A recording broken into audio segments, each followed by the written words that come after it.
Peachtree Sports Network. The Braves play here. Thanks for watching News 12 on your side. Parker's Kitchen is my new daily coffee stop. Gourmet beans are freshly ground for every cup. Get your own cup of great tasting, freshly brewed coffee at Parker's Kitchen. Live from Augusta, you're watching News 12 live at 5. We're going to be seeing some high winds this weekend after a short relief tomorrow. We'll have that and more in your first alert forecast coming up in just a few minutes. But first, one person to work nearly 200 cold cases. That is the reality for families of victims in Richmond County. Good evening.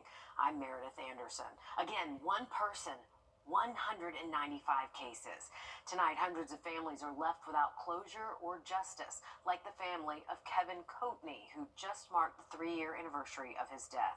Your Sydney Hood joins us live at 5 in the newsroom. And Sydney, you've followed Kevin's case for more than a year now. His family still has no answers. And it's hard enough to grieve Kevin. He was only 20 years old when he died, but to sit here 3 years later and not know who is responsible for his death, his mom says it's almost unbearable for her. The video you are looking at is from his mom. It's from a gathering at his grave to honor Kevin on the anniversary of his death. But it's not just on that day she is making sure people never forget his name. She doesn't want his name to just be another number on a list of cold cases. She says she advocates not just for her son, but for all the mothers and families who are waiting years for answers. Sit in the parking lot if I have to with my lunch bag. It don't matter to me. I got time on my hand. We just want answers because it doesn't make sense. It's too many people out there for them not to know anything. And Kevin's mom recognizes she is not the only mother feeling this pain. With almost 200 unsolved murders in Augusta, she knows it's going to take a village to solve these crimes. Coming up on News 12 at 6 o'clock, we look at the new ways the sheriff's office is exploring solving these cases, so many families, so they can get the closure that they want. Want and need to move on. Thank you so much for that, Sydney. After a few days of rain and clouds, we're finally going to get to see some relief just in time for Valentine's Day. Riley, what can we expect tomorrow before these conditions return over the weekend? Looking good tomorrow, Meredith. We are bringing back sun. Denied that request. An Orangeburg man is in custody at a hospital after deputies say he set a woman on fire. Deputies say they arrived at a home that was on fire and found the woman with several burn injuries. She told deputies 60-year-old Harry Wolf entered her home saying he was going to get her before pouring gasoline on her. Wolf was taken to a hospital after crashing into an Orangeburg fire vehicle while trying to run away from the scene. He sustained multiple injuries in that crash. Officials say no warrants have been served, but charges are expected. A man is under arrest tonight after deputies found a destructive device in a home. Deputies say they found the device while executing a search warrant at Assad Costin's home. Now, arrest warrants say Costin was in possession of methamphetamine and using his home to house, store, and buy, also sell illegal narcotics. Allendale officers, they are searching for a man in connection to a violent carjacking at the Allendale Manor Apartments. Officers say the incident took place 2.5 years ago, and they have now identified Colton Davis as the suspect. Officials say Davis robbed the victim at gunpoint after refusing to give him a ride. Davis fired the gun into the rear of the car where another victim sat. Then we're told he stole the car. After a chase to Denmark, Davis crashed and ran off. Police say Davis is armed and dangerous, and if you have any information, please give the Allendale Police Department a call. South Carolina leaders are working to regulate the sale of hemp in the state, discussing the Consumable Hemp Licensing and Regulation Act yesterday. Now, that act would require anyone producing, making, or selling hemp consumables to have a license, and you have to be 21 to purchase any products. Some lawmakers believe the bill's regulations go too far. Sit here and think about the hypocrisy that someone can go and consume as much as they want of a legal substance, whether it be bourbon, vodka that is extremely harmful, go out, commit horrible, heinous crimes, and here we have an extract from a legal plant, and we're acting like the sky is falling. Also, all products would undergo independent lab testing just to ensure safety and labeling requirements. Government running more efficiently and at a lower cost to taxpayers. That's what legislators are discussing in South Carolina. Your State House reporter Mary Green has those details. One of the hallmarks of the first few weeks of the second Trump administration has been the creation of the Elon Musk-run Department of Government Efficiency, or DOGE. Now, Republicans here at the State House want to bring DOGE to South Carolina. They'll be assigned anything related to our finances, anything related to our the way government operates, is wasteful spending. It'd be a whole, there'll be a whole lot of things they'll be assigned to do. Near identical resolutions filed in the House of Representatives and the Senate would create a new Government Efficiency Commission in South Carolina. It would be made up of 9 voting members, with the governor, Senate President, and Speaker of the House each naming 3. And none could be sitting state lawmakers. One of the sponsors, Senator Stephen Goldfinch, says he envisions members would be industry leaders in South Carolina, looking for fraud, waste, and abuse. The commission would eventually issue a report to the legislature, which would have the final say on whether to implement any of its recommendations. Some Democrats say while they support improved government efficiency, they think this is a political stunt from Republicans. If we truly have all these inefficiencies that they're worried about, it would appear that after 22 years of being in control, that they would have already been able to identify and root those inefficiencies out. And this commission also has the backing of Governor Henry McMaster, who says he supports anything to make government more efficient and more accountable. Reporting from the State House, I'm Mary Green. If this commission is created this year, it would be charged with issuing its first report by October of this year. The Daytona 500 is only days away, and qualifying is well underway for the final 40 positions left on the field.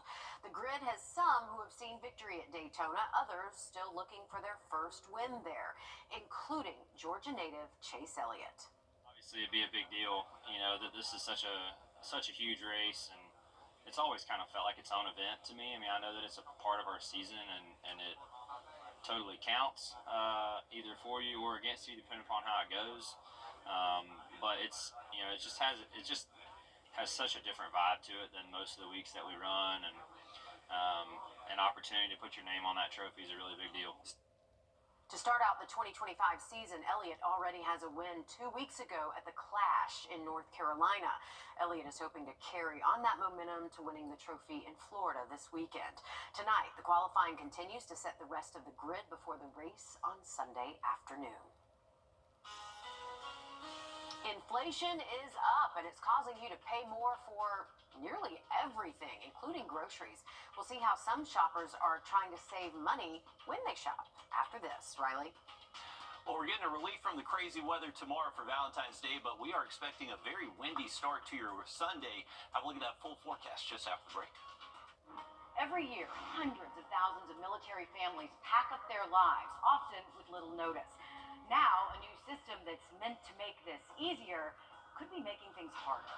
Families left stranded, orders delayed, and billions of taxpayer dollars at stake. It felt a lot like privatized housing. We don't understand what happened. The I-Team uncovers what's happening and why some families say it could get even worse.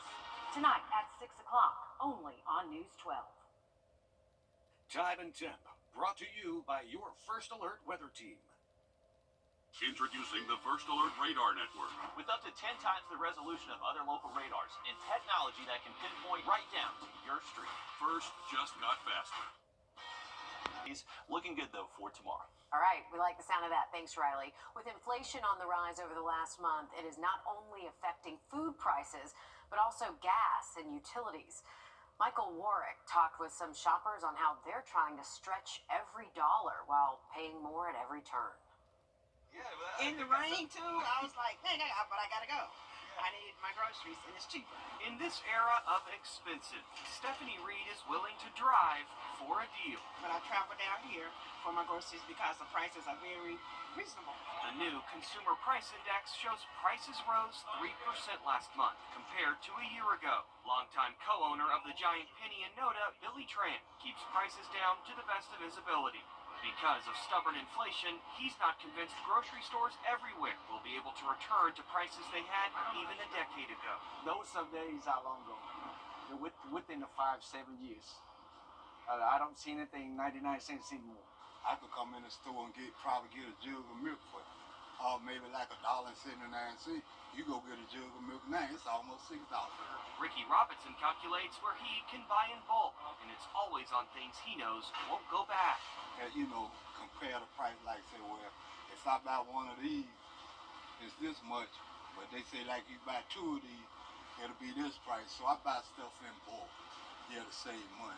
Savvy shoppers tell me they're often looking for deals between store brand and name brand products. Take this store brand. It's 19 ounces of dish soap for $2.59. The name brand, the same product, is less ounces. This one's 18 ounces for $3.99. So in this case, if you opted for the store brand, you'd be saving just shy of $1.50. For Stephanie, she's always comparing prices online before she gets to the store. More times than not, she lands on the giant penny for most of her meats. Most of the time, I'll compare my prices before I come, and I'll compare my prices, and I'm like, okay, so whichever one is cheapest or more reasonable, that's where I'll go. A struggle we're all facing. Wednesday's Consumer Price Index shows prices increased more than they have in a year and a half last month. Egg prices, of course, in particular, contributed to the higher cost of groceries. An event going into its 8th year canceled by the Army after a recent executive order. We'll look at what the school is doing coming up. First Alert Radar, powered by Jim Hudson Automotive Group. The rooms to go. The Army Corps of Engineers in Charleston pulled out of a yearly event, Girls in Engineering Day, at an all-girls school. Officials there cited an executive order banning DEI programs. Melissa Rodemaker has more from what school officials had to say about the situation and where they go from here.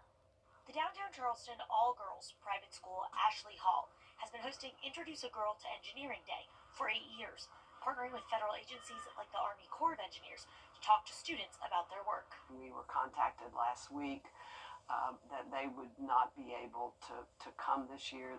Head of school Dr. Ann Weston's contacts told her they had to pull out of the girls' school event because of the president's executive order banning all programs considered diversity, equity, and inclusion, or DEI. This year they put a pause on their outreach efforts in accordance with what their understanding of the executive order was, and therefore they were very disappointed but would be unable to come. The school communicated the information to parents since it impacted the daily schedule, and many shared frustration online, posting the letter and commenting their disappointment. One of the silver linings, I guess, is seeing the interest that our community and other partners have in supporting women in STEM education. Weston says the school will still host a panel, including female engineers, on the day they plan to have full programming. She doesn't want her school and students to be seen as victims, just that they are impacted, but adapting as needed as changes come their way. We're hopeful we can partner again with those federal agencies, the military, and other areas of work that our girls might not typically be exposed to. And we will have new partners that we will be excited about working with. Now, the Army Corps of Engineers did not comment if the executive order from President Trump caused them to cancel any more local appearances or programming. If you're in the market for a new furry friend, one shelter is hosting an event to match you with the one you want. We'll show you what they're doing after this, Riley.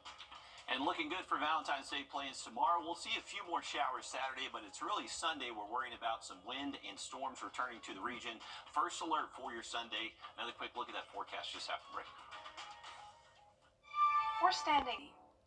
While Valentine's Day is tomorrow, you can still find your match with a furry friend the next day. Friends of the Animal Shelter, they're holding a speed dating event to help you get matched with a perfect pet, the one for you. They'll provide a matchmaking quiz before giving you 3 potential matches. But we'll find them somebody that works for them that will, that doesn't need to be returned or come back. We really want this to be the right fit for the dogs, cats, and the adopters. Look at that little guy, was so happy. The speed dating event runs from 11 a.m. to 1 p.m. on Saturday with reduced prices as well. Officials say this is meant to help ease the overcrowding after the Aiken County Animal Shelter took in 270 animals last month alone. Oh my gosh, So that is a lot. Yeah. But look at that Brindle. Gosh, that is a pretty pup oh, right that's there. a pretty pitty. Look at them. Yeah. Oh, I cannot look at this. They're going to find a good home. They're going to find a good home with the speed dating process going on. And I'll promise you, definitely the best friend you'll ever have if you adopt one of those for sure. And we got cloudy skies this evening. This should clear. Save your money. We had these beautiful golden showers. Where's the hot sauce bar? Honey, not every place can have a hot sauce bar like Firehouse Subs. I'll be in the car. Trust Chief Meteorologist Riley Hale for your first alert. Help us feed hungry children. Our goal is to feed 2 million meals to hungry children this year, and you can help us when you round up at Parker's Kitchen. We're going to match 25% of your donation. You're watching News 12 live at 5. Continues. We've got a short break from this weather tomorrow as the CSRA is drenched from several days worth of rain. You're looking at video we took of Olive Road today with our Sky 12 drone. You can see the flooding on the sides there. Yeah, it's a common sight in our area with many flood-prone areas reaching capacity. Good evening, and thanks for joining us. I'm Meredith Anderson. And I'm Will Rio. Your first alert chief meteorologist Riley Hale joins us live now. Riley, we've got even more rain coming this weekend. Unfortunately, so potentially life-saving care is coming to about half a dozen hospitals in our area. Wellstar and the Medical College of Georgia at Augusta University are helping to expand telehealth to some of our more rural areas. As your Julius Evans shows us, hospitals in Burke County, Jefferson, Jenkins, and more are all getting help that could save lives of mothers and babies. In a medical emergency, the difference between travel time could mean the difference between life and death. Wellstar and the Medical College of Georgia at Augusta University is bringing equipment and technology like this to rural hospitals throughout Georgia to help improve those maternal outcomes for pregnant women needing critical health care. They would be delivering blindly, basically. There is no way to monitor mom or baby currently here at this facility. That's the reality Jefferson Hospital managing nurse Emily Hebert says many rural hospitals in Georgia face. Only limited supplies and training, it makes things more difficult when there's emergencies. We're an hour away from the labor and delivery unit, and so a lot of the times the patients in labor come here. And unfortunately, we don't have very much equipment for that. Wellstar MCG Health and Augusta University says expanding its telehealth outreach by providing equipment and training to 17 other hospitals across Georgia is a step closer in solving the problems of rural healthcare deserts.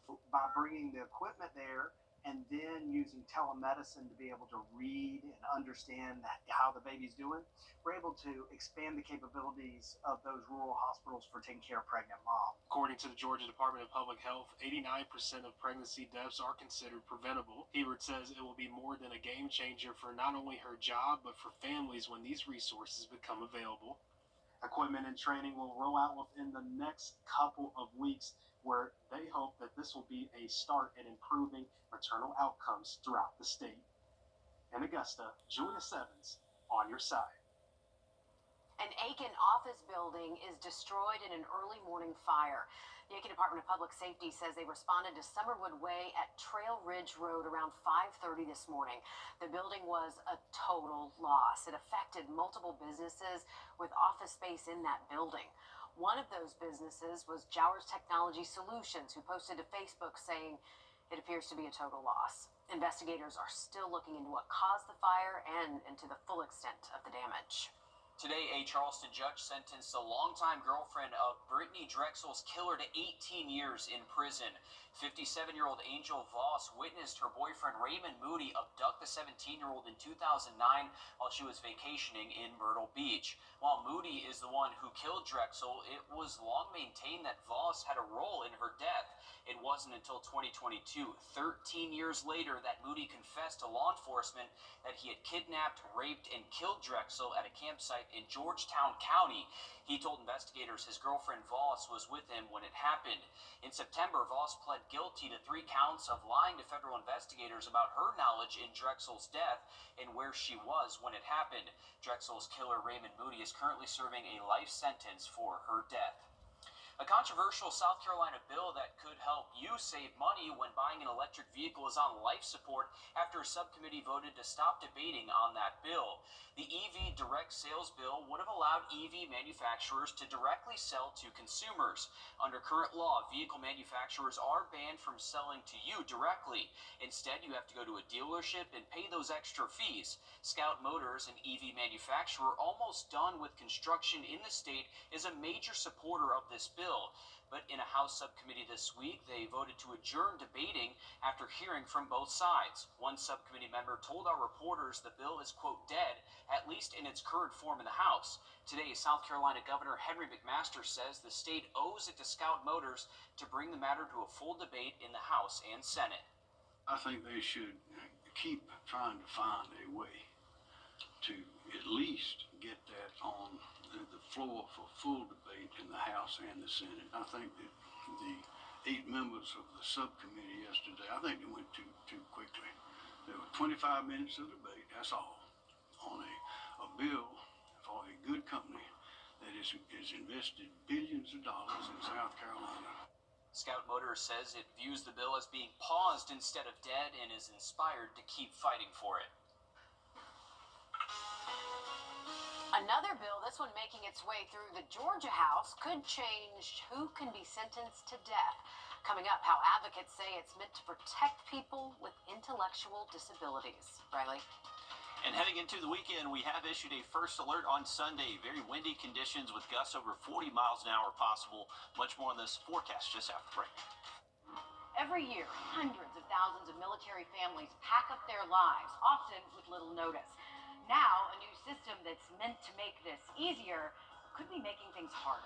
Families left stranded, orders delayed, and billions of taxpayer dollars at stake. It felt a lot like privatized housing. We don't understand what happened. The I-Team uncovers what's happening and why some families say it could get even worse.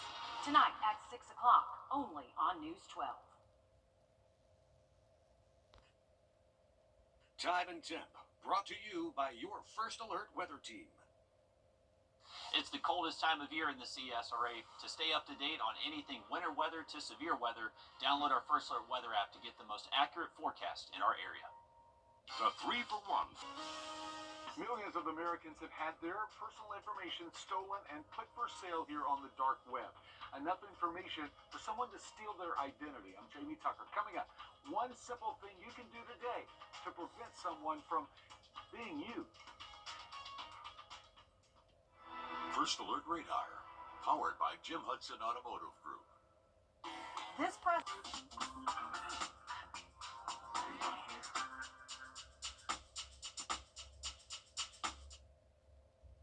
Hundreds of thousands of Americans have had their information stolen online. Names, birthdays, street addresses, even social security numbers. There's a way to prevent identity theft that's pretty simple: freezing your credit. Your consumer tech reporter Jamie Tucker explains the pros and the cons. About a year ago, 170 million Americans had their information stolen in a security breach, and that personal information, including social security numbers, were put for sale on the dark web. The number one risk is a bad guy getting hold of that information and opening a credit card in their name. Now, you may have heard of the term freezing your credit. Well, what is that, and are there any drawbacks? Freezing your credit means no one can open a credit card account, buy a car, or a house using your name and social security information. Now, freezing credit is fairly simple. You'll need to submit the request with all 3 credit bureaus: Equifax, Experian, and TransUnion.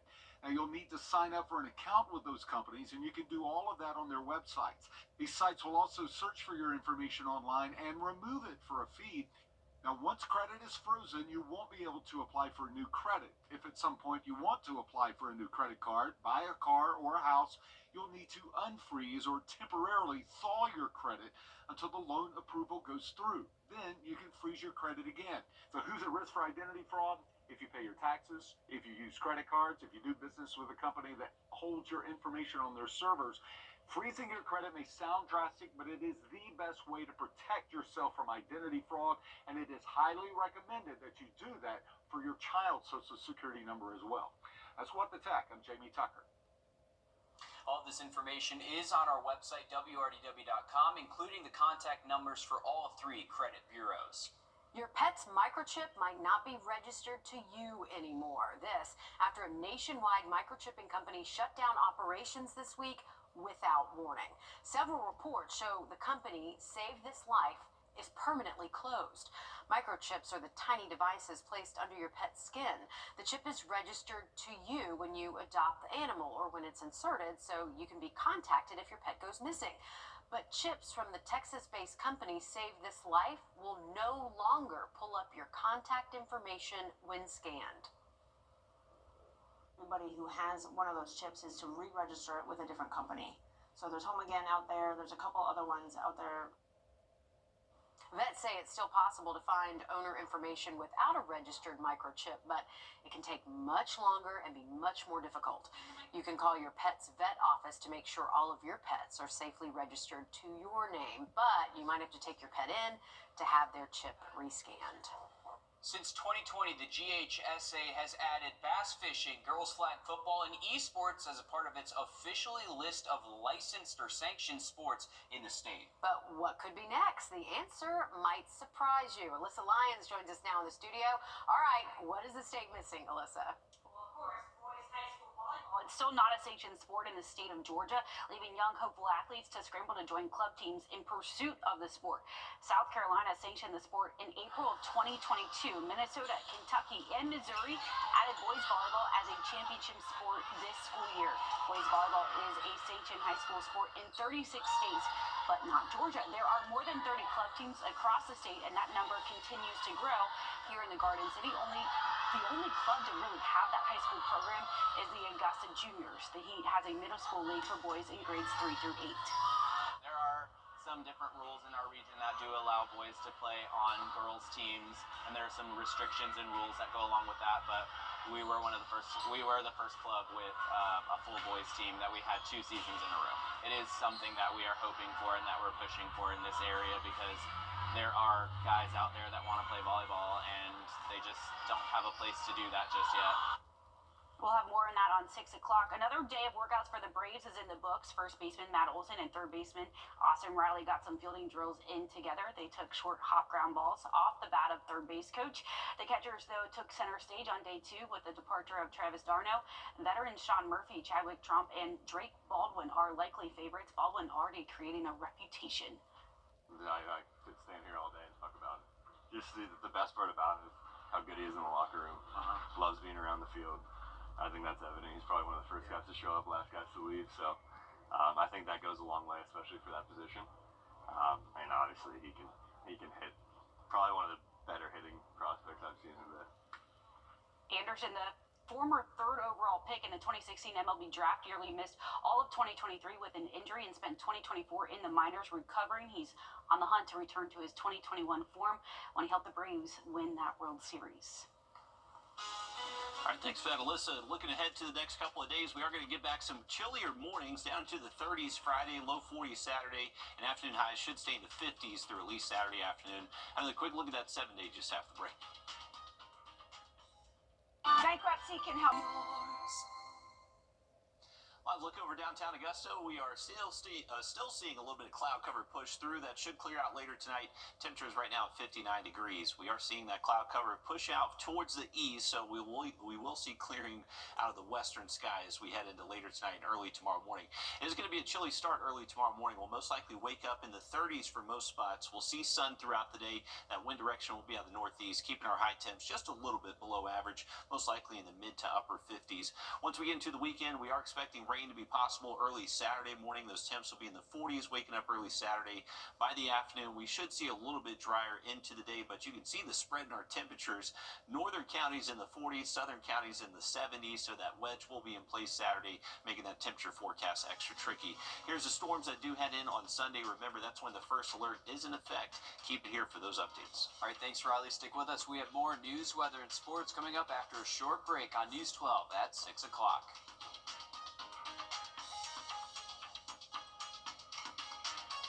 No matter what your favorite